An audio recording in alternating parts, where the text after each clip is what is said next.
Live with CDP Sports Talk, a weekly sports and entertainment podcast sponsored by Barry Cullen Chevrolet.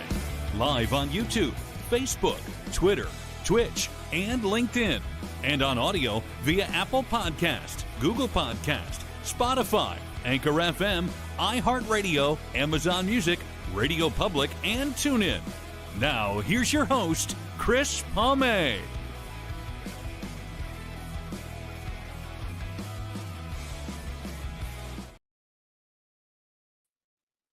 Good evening, everybody. Welcome to Season 9, Episode 40, overall 480 of Live with CDP Sports and Entertainment Talk Show, sponsored by Barry Cullen Chevrolet Dealership at 905 Woodlawn Road West in the Guelph Auto Mall. Check out barrycullen.com for the newest selection of new and pre-owned GM vehicles, along with their great selection of all-electric vehicles and Cadillac products as well. You can also call the dealership at 519-824-0210. Tell them Chris Palme sent you. And you can email the dealership at info@barrycullen.com. Barry Cullen Chevrolet has been family run and operated in the city of Guelph since 1969.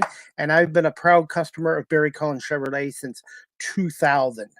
Live with CDP Sports and Entertainment Talk Show is also brought to you by Wellington Brewery at 950 Woodlawn Road West here in Guelph. Check out their website, wellingtonbrewery.ca. Try a Welly on, and please remember to drink responsibly. And Wellington Brewery is celebrating their 40th, that's right, 40th year as a local craft brewery here in Guelph, one of the oldest ones in Canada. I hope everyone's doing well on this Wednesday, January 15th, 2025. And I'm excited to have my guest on tonight. This will be his fourth time on my show, and his name is Brian Shanahan. He's a National Lacrosse League analyst, writer with Indoor Lacrosse, a 5-time Mann Cup champion, and interdicted into the 2019 Etobicoke Sports Hall of Fame. Brian Shanahan, and we're going to talk a little bit about the National Lacrosse League and maybe a little bit about the Toronto Rock start to the season. Good evening, Brian. How you doing? Oh, very good, Chris. How are you? Pleasure to be here. I'm doing so well, and I hope you and your family had a happy New Year and a Merry Christmas, Happy Holidays season. Oh, thank you very much.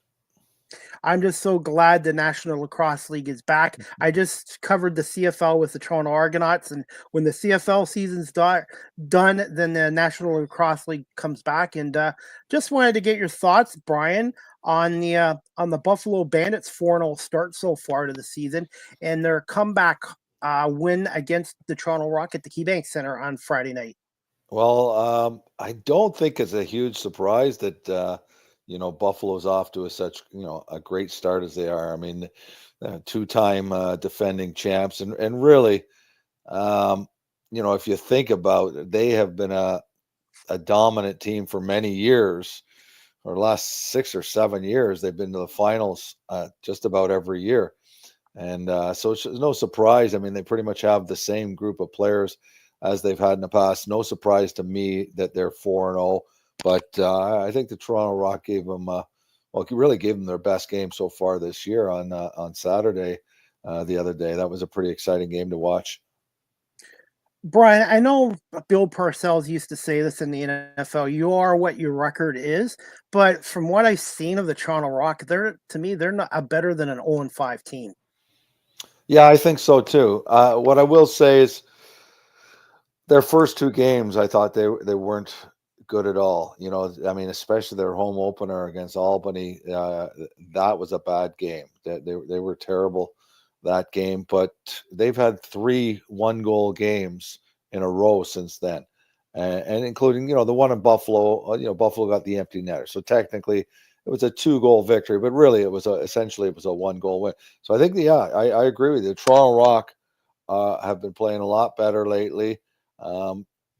Eddie Como, the coach of Georgia, told me a few years ago, Georgia got off to I think it was an 0-7 start, and what he said is, there's a lot of bad luck involved, but he says, teams aren't as bad. When you're losing 7 in a row, you're not as bad as your record. Just like teams that are 5-6 in a row might not be as good as records. So usually there's a little bit of luck involved. So I know it's going against what Bill Parcells says, but I think the Rock are a better team than 0-5. And but the bottom line is, they got to get some wins, and they have to start this Saturday because it doesn't matter. Moral victories mean nothing at this point. They want to get in the playoffs, and they got to go on a winning streak at some point soon. Brian, there's 13 games left. They're obviously 0-5. They've got a very tough game Saturday night at the I still call it the Hershey Center in Mississauga against a very good Saskatchewan team.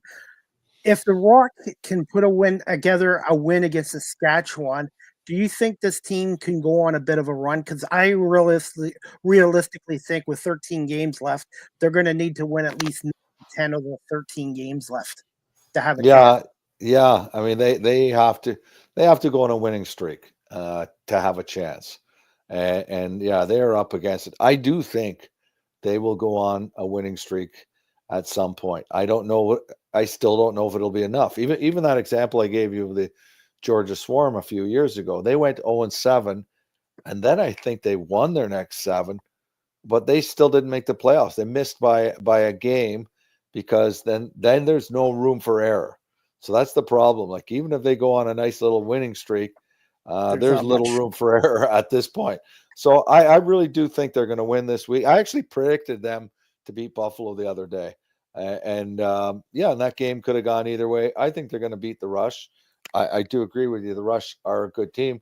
But the Rush is another team that, like I was saying, they're 4-1. That's a great record. But they've won a couple of overtime games in there. So they've had a bit of luck swing their way, where the Rock has had nothing but bad luck. And even if you talk about the injuries, I mean, they've been decimated by injuries. But in spite of that, in the last 3 games, they have been playing well. And having Challen Rogers back is huge. I mean, they would like to have a healthy, Tom Schreiber and Mark Matthews at his healthiest, and Latrell Harris. But even just having Challen Rogers back, you see the difference in their team from, without him. Wanted to ask you, do you feel, Nick, it's time for the Rock to move on from Nick Rose? And what are your thoughts on Matt Sawyer as head coach of the Toronto Rock? I'm big believers in both of them. And you know what? Like, I say not at all with Nick Rose. The Rock is not 0-5 because of Nick Rose. I will say that Holochuk played great when he came in the net late in that game against Buffalo. He played very well. So good for him. But the Rock still believe in Nick Rose, and why wouldn't they? He was the best goalie in the league last year. And as we know from the example in Buffalo with Matt Vince, goalies can play a long time. I mean, not every goalie is in the same kind of physical condition as Matt Vince, but I say there's still more than a few good years left for Nick Rose. And Matt Sawyer, yeah, he's a solid coach. I mean, really, like, how do you blame the coach when you look at the guys that were injured with the Toronto Rock, like starting the season? How do you blame the coach? I mean, that was decimation. I think I give him credit for rallying the troops and getting them to play as hard as they can. Starting game 3. Like I said earlier, game 1 was unimpressive. Game 2 was ugly, but game 3, 4, 5, they have played well. They just haven't got the bounces. They really pushed the Buffalo Bandits, because I've seen the Bandits' first 3 games, and the Bandits have really had been in control. And the Toronto Rock, I feel, pushed the Bandits more than Ottawa and Rochester did in their previous meetings. Oh yeah, for sure. I'm sure Buffalo breathed a huge sigh of relief when they snatched that victory from defeat, because even with a minute and a half left or whatever, it looked like Toronto might take that win. But the Bandits, they're pretty good under pressure. They played great in front of their 18,000 fans. So good for them. But yeah, the Rock gave the Bandits their toughest game so far this year. Hey, Brian, have you done any Rock games in Mississauga yet so far? I've done one, and it was that ugly 15-4 loss against Albany. So I'm doing the game this weekend against the Rush. I'm really looking forward to it. I hope that and I am positive the Rock will have a much better game than they did in the home opener. But that one was just ugly, and I think, as I said, I'll go on record. I'm predicting a victory for Toronto Rock this weekend. How was the attendance at the game that you were at, and what's the facilities like for the Rock to play there for this year? Well, it's doesn't fit the numbers they'd like, but it was, I don't know what the exact capacity there, but I know it's 5,000 and something, and they had over 5,000 fans in both of their home games. So they're squeezing in what they can, and it was great atmosphere. Other than the fact that, it's hard to. And I said it was great atmosphere, but I should probably say it was great atmosphere leading up to the game. But there was nothing in that game to give the fans anything to cheer about. I would like to see what that's going to sound like, when the Rock win a game there, when the Rock play their best in front of those fans, because they didn't get that the first game. So I'd like to see what that is like this weekend. I've been there many times, for hockey, for Raptors 905, and I think it is a great facility. Obviously, it's a lot smaller than the Rock want to be playing at, but it's a temporary. It's temporary, so I think they'll still have some good atmosphere if they play to their potential. Just quick thoughts on the matchup against Saskatchewan, and what are a couple of keys to a Rock win Saturday night? Well, I think the Rock have to play, I think they've got over the fact that they're missing guys, and I think, they've got a much better mindset now that they can go out and compete with anybody in the league. And they just did it with the best team in the league. So I think they got to go out to compete. No excuses. They got to go out to win the game. Obviously, they got to stop a few good lacrosse players. I mean, the Rush, have Robert Church, although he missed a few games with injury, but he is back. He's a dynamite scorer. Austin Shanks has played. They picked him up as a free agent last summer, and he's played tremendous for them. And he's good for 2 or 3 goals a game. Zach Mann's, a former Toronto Rock player, is also a dynamite scorer. So they're a different team than they had been a few years, and I think that's probably. They haven't made the playoffs in a while. I think this is the year they're counting on making the playoffs. So I think they're a pretty good, solid team that are dangerous against anybody. Who's your broadcasting partner on Saturday night, and where's the game available? Andy McNamara, and it'll be streamed on, for Canadian fans, TSN2, and I assume ESPN2 are in the States. But Andy McNamara. Him and I have done Toronto Rock games for many, many years, and then he left for a few years, and he's back. So it's great to work with Andy again. He is one of the most exciting play-by-play voices, and his he can call a game with such great excitement, especially if Hostrouser gets into a fight. Hostrouser's his favorite player, and Andy just loves it when Billy Hostrouser decides to drop the gloves. But that might or might not happen this weekend. Got to ask you this, Brian. Just quick thoughts on Tyson Bell getting a 7-game suspension by the National Lacrosse League. And in your lacrosse career, Brian, did you ever have a situation where a fan was trying to bait you into something? I mean, yeah, fans have been, there was always times we'd go in arenas where the fans, now I wouldn't say were in our face as close as that fan was able to get to Tyson Bell. But there was, the fans in the crowd were always, yelling whatever they could to get under our skin. I'd say it's unfortunate that, the fan got as close to Tyson as he did to say whatever he said. I don't know what he said, but I agree with the league. Like there's no excuse. You can't get physical with a fan. I mean, it's part of why you're a pro. I'm sure Tyson will learn his lesson. I'm not surprised at the long suspension, and I Tyson Bell is a, I don't know him personally, but he's been around the league for a while. I'd like to see him back, and I'm glad that he will be back at some point in this season. But I think it should be a message to every player in the league, regardless of what a fan may say. It's a different story, I think, if a fan gets physical with you. Like if a fan manages to, and that should never be allowed to happen. That a fan, I don't know if you remember back in the days, if you're old enough to remember when a fan jumped into the penalty box with Ty Domi. Philadelphia. Yeah, and it was with Ty Domi, and Ty Yeah. Domi, punched him out. Well, that, because that fan threw the first punch. That's a different story. The fan saying something is, it happens. Hopefully the league can, try to keep the fans at more of a distance. But, I think regardless of what the fans said, you've got to just walk away.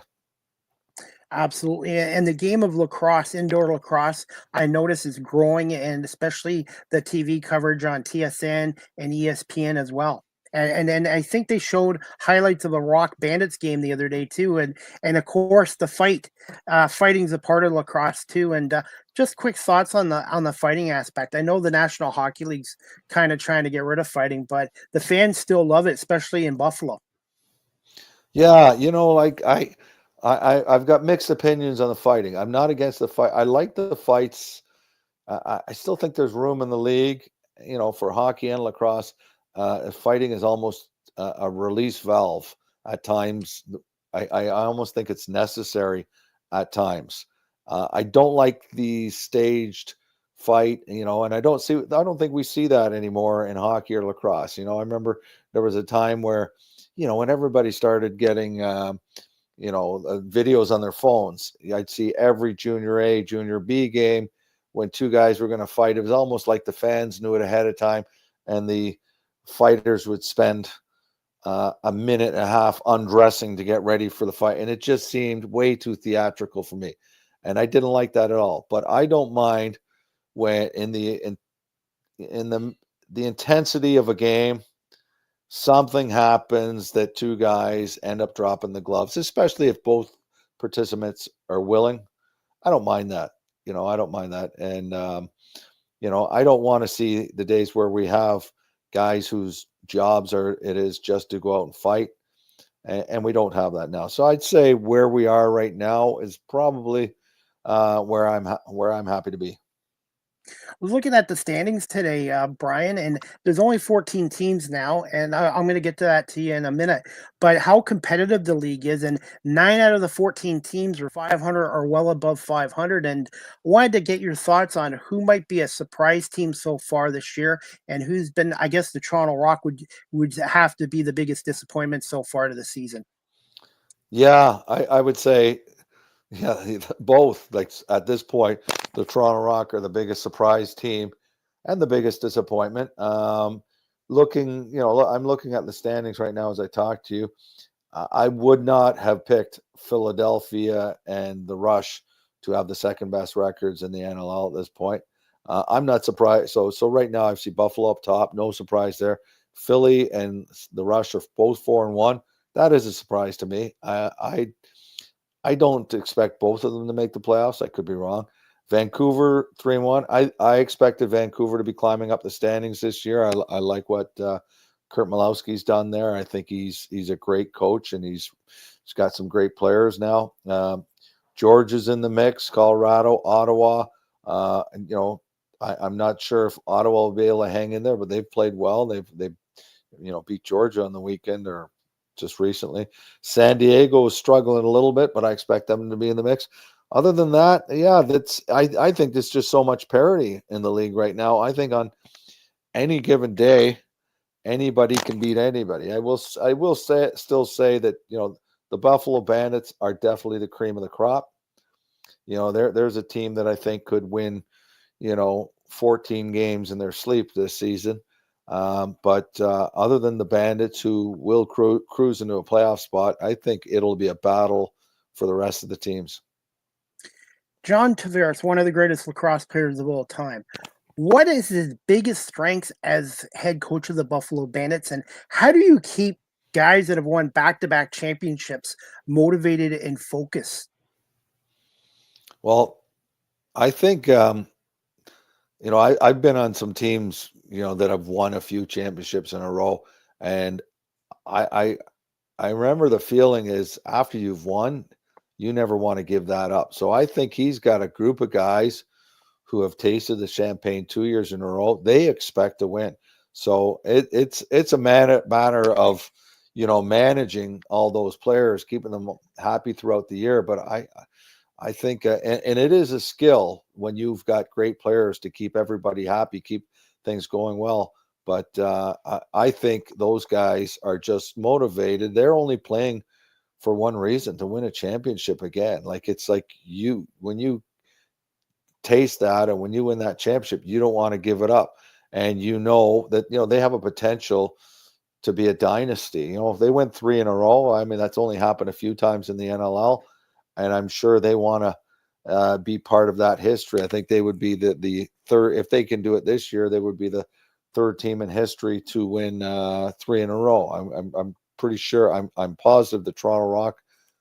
I think the Toronto Rock have done it, and Rochester's done it most recently. But yeah, I think they want to do that too. So I think it's just what he's doing now is managing a great team full of a lot of very good players who know how to win when they have to. And he is a great coach. There's no question. Look how much he's won in the last few years between Mann Cups and NLL championships.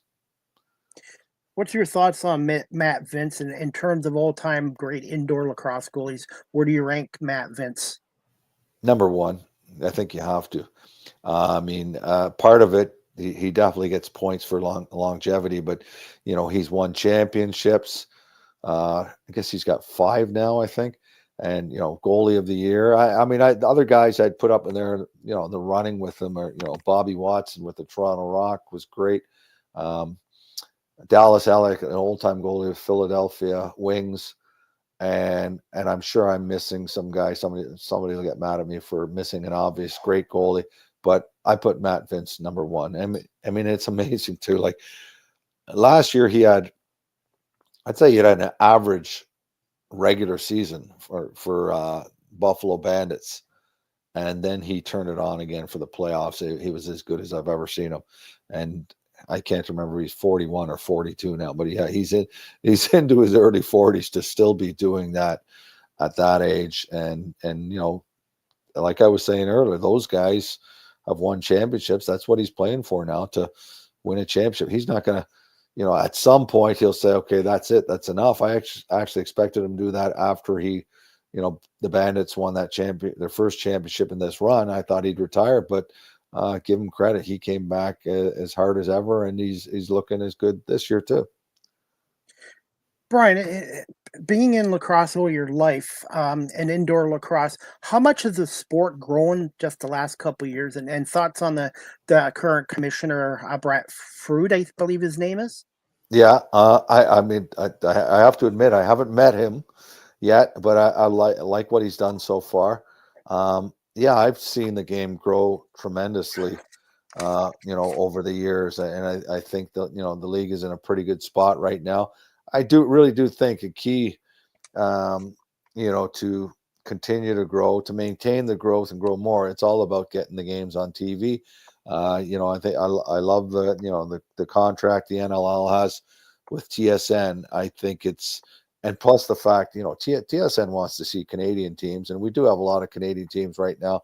So I like to think of what the TSN has done for the CFL over the years. I remember, 30 years ago when the CFL was just hanging by a thread, and TSN has really turned them into a great product. And well, it was a great product, but they've displayed that great product and done so much for them. I like to think that this TSN deal with the NLL and TSN can do the same thing, for Canadian fans of lacrosse. Anyhow, I think, and to do that, you want to have a lot of Canadian teams. I'd love to see, if and when the league expands again, I'd love to see another 1 or 2 Canadian teams. And I think that's great for the product up here. What do you think Panther City didn't work out in Fort Worth, Texas? And just quick thoughts on Ottawa. And do you feel Ottawa can be a good National Lacrosse League market long term? Um, I'm not sure what the deal was in Panther City, but you saw if you watch any of those games, it just um, not many fans, and No. so I just imagine that you can only take so much of that, and I can't speak to what they were doing, what they were trying to doing, and why it didn't work. I really don't know anything about the market there, but I do know the Ottawa market is huge in lacrosse now, and much different than they were when they had the Ottawa Rebels, 25 years ago. And I covered some of those games for the Ottawa Rebels, and they actually had good crowds now and again. But the problem was, well, one of the problems was expansion teams were treated so poorly by the league back then. I think the leagues have learned you cannot bring a new team into the league, give them nothing, let them go whatever 1 in 15 and expect them to sell on a market. So I think that they've learned that lesson when we saw what happened in the NHL with Vegas and Seattle, and the NLL, has done a good job with that, making sure to be more fair to new teams. But what I want to get to though is lacrosse is huge in Ottawa now, like it wasn't 25 years ago. Their junior lacrosse, they are creating developing so many great players in that community. There's so many players in the NLL from the Ottawa area, and I think there's just a great lacrosse community and great fans. And I think if they have a good team, so far so good this year, and they've got one of the best players in the world in Jeff Teat. So I think they will do well. What are your thoughts on the unified standings? Do you would like to see that stay in fact long term, or do you think eventually the NLL, when they expand in the future, might go back to divisions or conferences again? I like it the way the league is right now, but I do think at some point uh, you have to have an East and West divisions that are geographically balanced. And so assuming that they do go into East and West or North and South, I mean you could always have Canadian division, American division, depending on the numbers. But I think you have to have the right balance to do that. I didn't really like it the way it was a few years back, where it was just too confusing for the fans, where depending on the record, there's so many teams from one division or an extra team from another. It's pretty straightforward now. It's just you can just look to see who's best, who's going to make it to the playoffs. But yeah, I would agree. In the future, with more teams, they'll probably break into divisions, but I think it has to be balanced the right way. Brian, a couple quick more questions before I let you Sure. go. What are your thoughts on the replay for goals? Because I talked to Bud Bailey about this, and I said, Bud, when they're taking 5, 6, 7 minutes, that takes the flow out of the game. I personally think it should be 60 seconds. After 60 seconds, if they can't make a decision, then the call on the field should stand. And you know what, Chris, I absolutely agree with you there. It does take too long. It kills the excitement of a game, and I agree with you. Yeah, there's got to be a time limit, and a minute, whatever they decide, minute and a minute and a half, whatever they decide, and otherwise it's got to be go with the original call. And sometimes, yeah, I mean, still now I see teams get burned. I see teams get burned. I think Toronto Rock has had some bad luck with the calls in the last few weeks. There was a call in Georgia I thought was very obvious. It was a very obvious mistake that the referee made. An innocent mistake. I think it was a Georgia. Toronto got called for having a foot in a crease, and when you watch the replay, you saw it wasn't the Toronto's player's foot. There was a foot in a crease, but it was the defender on Georgia. And the referees, I guess they couldn't definitively prove that to themselves, so they said, "Oh, we're staying with the original call." So sometimes I hate when that happens. Maybe for that, I don't know. Can they get better camera angles? I don't know. So, but the bottom line is whether the right call is made or not. Yeah, you got to shorten it. Shorten it to a minute, minute and a half. But yeah, I agree with you on that. I have some viewers that are starting to be interested in the National Lacrosse League. Couple of things I want to just bring up with you, Sure. Brian. How important is loose balls and face-off as a statistic and overall to win a game? How important are those two things right there, loose balls and face-offs? Well, I'll deal with loose balls first. It's huge.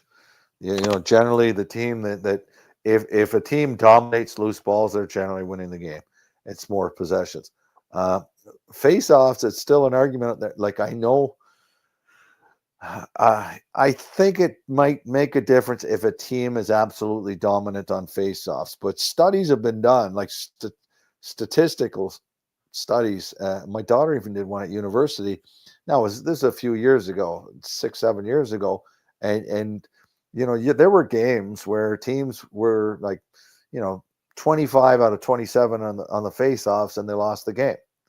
And so that seems to be an ongoing debate as how important face-offs are in a game. Because what happens usually if a team if they don't have a dominant face-off guy, the team sets up defensively in such a way that they're not going to get burned on it. But I still think you come into the last couple of minutes of the game or an overtime game or a team that's going to run late or you're trying to protect a lead. That's when I think, oh yeah, I'd like to have a really strong face. I'd like to have Jake Withers on my team right now. A good face-off guy. But I would still say loose balls is absolutely huge for a team. And face-offs, I'm still not positive about them. But given the choice, I'd rather have a strong face-off guy who can play both ways. I don't want a Fogo. You've heard the expression Fogo, face-off, get off. You don't want one of those guys. You want a guy who can play, so you don't want to waste a body on only face-offs. And I don't think anybody does that anymore. And when I think of the Bandits, I think of their acquisition last year of Carnal Farrell and also Paul Dawson on defense. And Kyle Buchanan, known as Bucky, when I was there a few weeks ago, got his 1,000th loose ball. Yeah, no, all three of those guys have been valuable. Like I've been impressed with what I've seen of Farrell. Who else did you mention on that? Oh yeah, Paul Dawson, just on the defense. A veteran, tough veteran, still playing hard. He's great leadership qualities. But yeah, Buchanan, I love that guy. He not only picks up the loose balls, he picks them up and puts them in the net. He just he's not a big guy, but he's so quick, works so hard, great around the net, great at loose balls. Finally, Brian, in terms of all-time great indoor lacrosse players, I know their careers are still young. Where do you rank Dane Smith and Josh Byrne? How good are both of those guys? Oh gosh, yeah, they're definitely climbing up the ladder for all-time greats. Like when you talk about all-time greats, you got to talk about the Gate brothers, John Grant, John Tavares, and yeah, I think for what Dane Smith has done in the league for, I don't know, about 10 years now. Josh Byrne, I mean, that's one of the big reasons that the Buffalo Bandits are as good as they are, as they got those two guys, lefty and righty with great chemistry between them and just, yeah, such super talented athletes. So I think when all is done, they're definitely going to be in the top 10. Next time I have you on, Brian, I would like to talk to you about the training staff and how important they are to keeping these guys healthy and that, because it's not an easy sport to play. I've never played it, but just watching it, and these guys are amazing athletes that I don't think get enough credit. No, you're absolutely right. The training staff, and I will tell you, the Toronto Rock, just look at the Toronto. Dave Murray is the physio on the Toronto Rock. I believe he is now the only guy on the Toronto Rock who has been there since day one. Oh no, sorry, and the equipment manager as well. But we're speaking about keeping the guys in good shape. Well, yeah, everybody who plays lacrosse knows how important that is. Hey, finally, Brian, before we wrap this up, just quick thoughts on your 24-25 Toronto Maple Leafs and the job by new head coach Craig Berube so far. And do you feel the Leafs have the goaltending to have a long playoff run? Yeah, I like what I see. Other than what's gone on for the last 3 games, I mean, but every team's going to go into a bad spell now and again. I like the way they've been winning a lot of games for Berube. Everybody knows what kind of player he was. He was a tough player when he played. He's a Stanley Cup winner. He got a lot out of that St. Louis team when they won the Cup. So I like what he's doing with the team. And I do believe if the goalies are healthy, I think, both Wall and what's the other goalie's name again? Anthony Stewart. Anthony, he used to play for the London Knights. Yeah. Oh, did he? I didn't know that. Stollards. Stollards. Yes. But anyhow, I think both of them have been playing great. I think the key is they have to be healthy.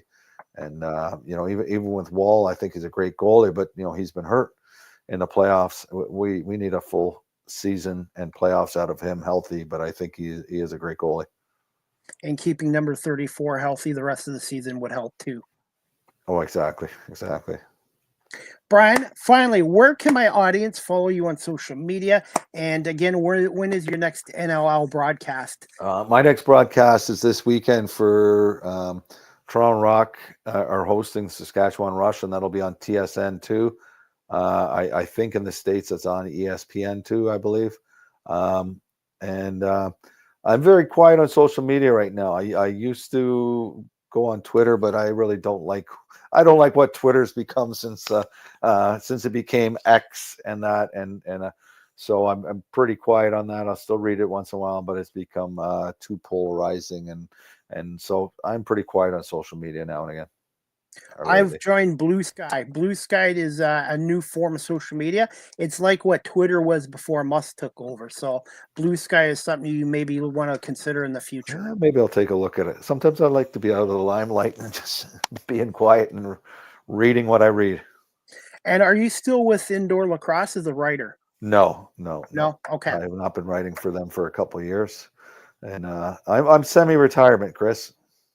Well, enjoy your semi-retirement, and I want to say, Brian, thank you again for coming on tonight, and I'm definitely going to make sure I try to tune in to the broadcast Saturday night between Saskatchewan and Toronto and Philadelphia and Buffalo. There are a lot of great matchups this week, and I believe TSN's game Friday night is Vancouver and Ottawa as well. That should be fun too.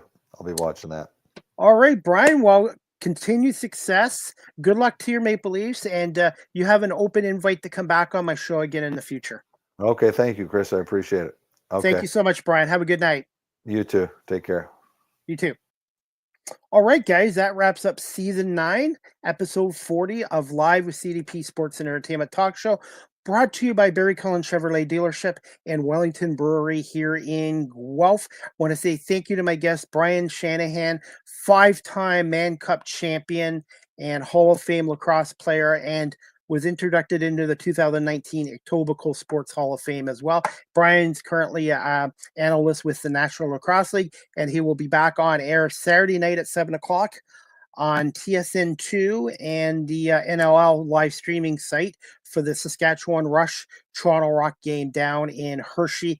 I think it's at the Paramount Fine Center. I still call it the Hershey Center in Mississauga, but Toronto Rock need a win badly. They're 0-5 and they're taking on a 4-1 Saskatchewan team, and the Buffalo Bandits are taking on the Philadelphia Wings. And by the way, before we wrap up this show, guys, I'm going to show you some highlights of the Bandits' 15-13 comeback win over the Toronto Rock. And this video and highlights is courtesy of the National Lacrosse League and TSN. The boards to Dan Craig. Cameron working on a stutter step, scores! Brian Cameron!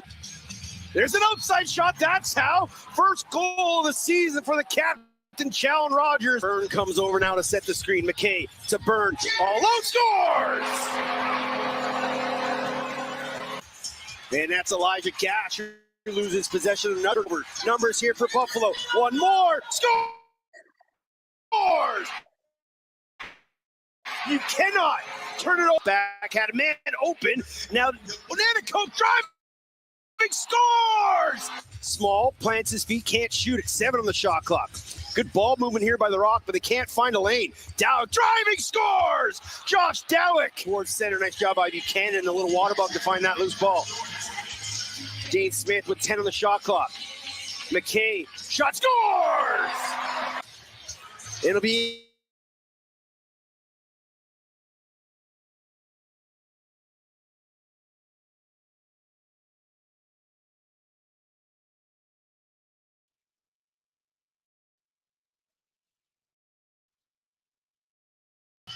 takes it short side and he scores another power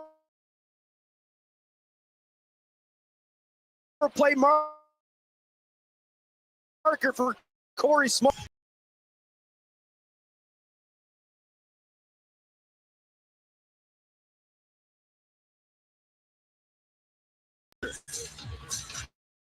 Smith, McKay, heat check, scores! Give him 4! Now Justin Martin on a run off the faceoff. Martin, can he tie it up? Oh, it almost stuck behind it. In Justin Martin with his first of the year. Chris Boucher, shot scores. Boucher did wait for the defense to adjust, and he fires it past Vince. It's 10. Another one behind the back to Boucher, back to Craig. Through a screen, little toe drag, dip and dunk funk from Dan Craig. It's a power play goal. Byrne thought about it, takes it, tried to slam it into the feet of Nick Rose, and it goes in. You're buckled in. This is going to be a fantastic finish on TSN. McKay scores. He's got 5. Second time this year. Here's McKay. Takes the lead. Find it off the end. Boards.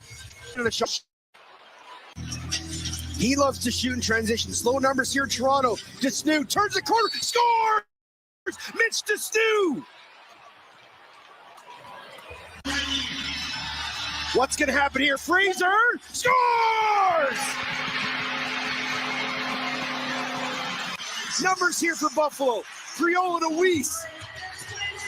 Scores! Nick Weiss! With a 15-13 dramatic win here inside Banditland.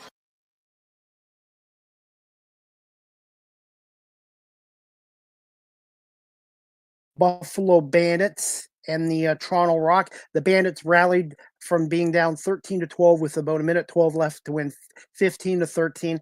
Dane Smith had an empty net goal to make it 15-13, but Chase Frazier and McKay came through in the clutch, and there was like 18,000 people at Banditland. And speaking of the Bandits are back home this Saturday, January 18th at 7:30 when they take on the 4-1 Philadelphia Wings.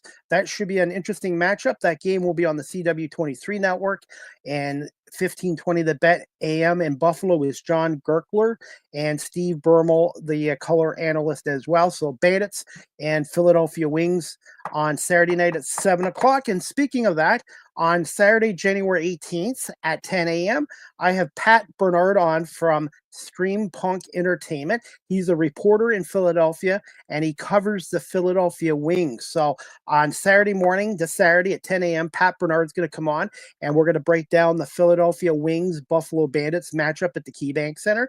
And we're also going to talk Philadelphia Eagles, Los Angeles Rams, Sunday matchup at 3 o'clock at Lincoln Financial Field in the NFC divisional round as well. So if you're a Philly sports fan and love the Philadelphia Wings and Philadelphia Eagles, tune into Live with CDP Sports Entertainment Talk Show Saturday, January 18th at 10 a.m. in the morning with Pat Bernard. Speaking of Live with CDP Sports Entertainment Talk Show, again, sponsored by BarryCullen.com and WellingtonBrewery.ca. Thursday, January 16th, that's tomorrow, at 2 p.m. with my special guest, Sean Baligian, a longtime sports radio media personality in Detroit, the former play-by-play voice of the Plymouth Whalers when they were there. And he's also currently the play-by-play announcer for Wayne State University football as well. Sean's going to come on and we're going to break down the Detroit Lions Washington Commanders matchup this Saturday night at 8 o'clock at Ford Field. And what are some keys to a Lions win over the Washington Commanders and his thoughts on the Commanders.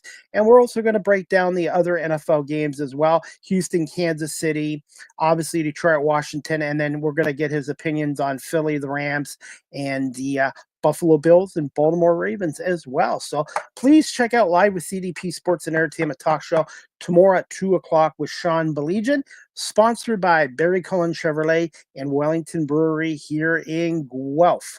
Before we wrap up this show, guys, Wellington Brewery, founded in 1985, located at 950 Woodlawn Road West in Guelph, Ontario. WellingtonBrewery.ca, phone number 519-837-2337. Try a Wellion, and please remember to drink responsibly. Right now, take the party anywhere with our Zero Proof 24-pack.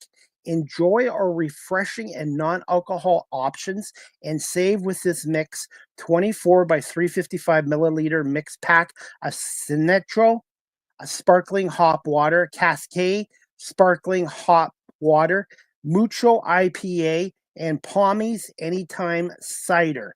Guaranteed fresh and full of flavor. This mix pack is perfect for any occasion. A 6-pack by 355 milliliter cans each. The Sinatra Sparkling Hop Water, the Cascade Sparkling Hop Water, the Mucho Non-Alcoholic IPA, and Palmies Anytime Non-Alcohol Cider. Drop by Wellington Brewery again at 950 Woodlawn Road here in Guelph, Ontario, or check out their website at wellingtonbrewery.ca. And Wellington Brewery is celebrating their 40th year in the city of Guelph. They are one of Canada's oldest local craft beer breweries, and they have a great product. So a shout out to Wellington Brewery, the official beer sponsor of Live with CDP Sports and Entertainment Talk Show. All right, guys, if you're looking to adopt a pet, check out the Cambridge and District Humane Society at 1650 Dunbar Road in Cambridge, Ontario.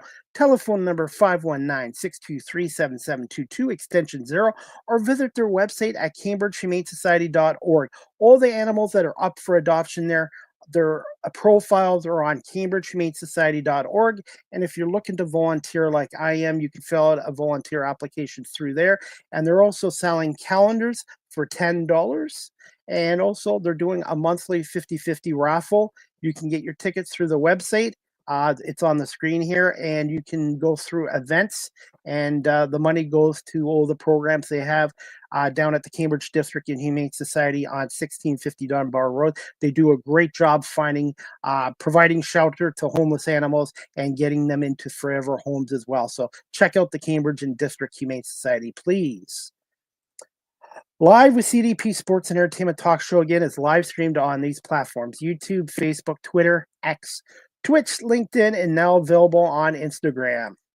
You can check out my website at beacons.ai/Chris D. Palme. Live with CDP Sports and Entertainment Talk Show again is brought to you by Barry Cullen Chevrolet dealership at 905 Woodlawn Road West in the Guelph Auto Mall. Check out barrycullen.com for the newest selection of new and pre-owned GM vehicles, or give them a call at 519-824-0210. Or email them at info@barrycullen.com. Speaking of Barry Cullen Chevrolet, right now, save the tax on winter tires. Winter tire clearance is on at Barry Cullen Chevrolet. Now's the time to save on winter tires up until February 28th. Save 13% when you purchase 4 identical in-stock winter tires and ride out the rest of the winter season with a peace of mind. More details at barrycullen.com. You can follow this content creator, that's me, on TikTok at Live with CDP. And thank you to my 2,617 followers on TikTok. I post a lot of good stuff there as well. StreamYard is the official live stream provider of Live with CDP Sports and Entertainment Talk Show. If you're into webinars or podcasting, live streaming, check out StreamYard.com. I've been a customer of them for 4 years. And if you're a business, StreamYard.com, and then contact the sales department for more pricing for businesses as well. Live with CDP Sports and Entertainment Talk Show, the audio versions on these platforms: iHeartRadio, Amazon Music, Spotify for podcasters, Apple Podcasts, Breaker, Pocket Cast, Spotify, Castbox, LinkedIn, Pandora, Tuned In, YouTube Music, and Good Pods. And please remember to hit that subscribe notification as well. You can email live with CDP Sports and Entertainment Talk Show at cpame19@gmail.com. And also, I'm on PayPal, guys. If you'd like to help me support my radio and media work, I'm on PayPal, cpame19@gmail.com.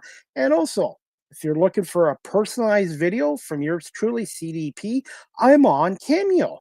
Check out cameo.com and type in Chris Pame and book your Cameo today.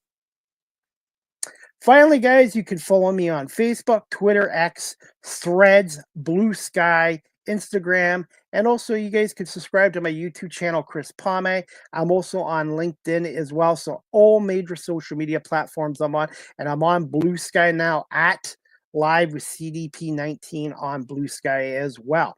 And that is about it for tonight's show, guys. I want to say thank you to National Lacrosse League analyst and Hall of Famer Brian Shanahan for coming on here tonight. And make sure you check out their website, nationallacrosseleague.com or NLL.com. And the Buffalo Bandits, you can check out their website at bandits.com. Again, the Bandits are home Saturday night against the Philadelphia Wings at 7:30, and the Toronto Rock are home at the Paramount Fine Center Saturday night, I believe at 7 o'clock against the Saskatchewan Rush. And more news from around the league, check out the nationallacrosseleague.com as well. And thank you to everyone watching this live streamed and on audio platforms. And again, thank you to Barry Cullen Chevrolet Dealership and Wellington Brewery here in Guelph for sponsoring my show. I hope everybody has a great night, and we'll see you back here tomorrow at 2 o'clock with Sean Belegian talking Lions and Washington Commanders. Have a good night, everybody.